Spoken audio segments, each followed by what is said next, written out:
Sunod-sunod ang mga na-rescue na ahas ng Naga City Environment and Natural Resources o CENRO mula Hunyo hanggang pagpasok ng buwan ng Hulyo. Kabilang sa mga na-rescue ang reticulated python at Philippine cobra. Ayon kay Raymond de la Cruz, wildlife animal rescuer ng CENRO, maaari umanong paghahanap ng pagkain at hatching at breeding season. Kaya may mga ahas na nakakapasok sa mga bakuran at kabahayan. Siguro may mga saradit kami nagkakaroon, mga juvenile sa sarong barangay lang sa Naga, sa barangay Santa Cruz.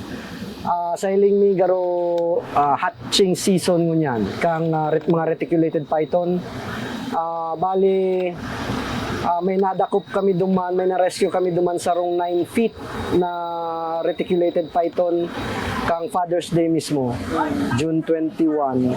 And ang barangay Balatas man, may pig turnover man sa Roman na 9 feet man na reticulated python.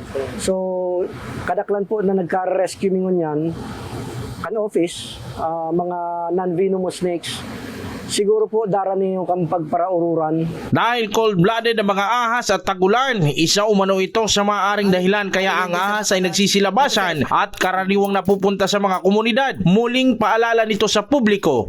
Pag nakahiling po ning halas, inot nagibuhon, dahil pagranihan, kung pwedeng makuha ng video, kuha na ng video.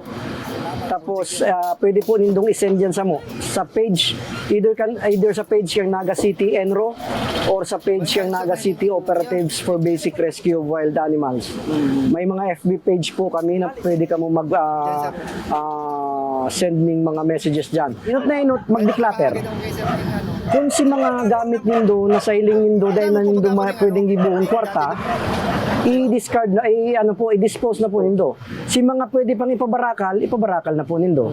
And pero po dapat mag-maintain ng kalinigan sa loob kang harong ang mga halas po gusto na maraiyan magparasusuksok sa mga lugar na medyo mapresko para sa inda.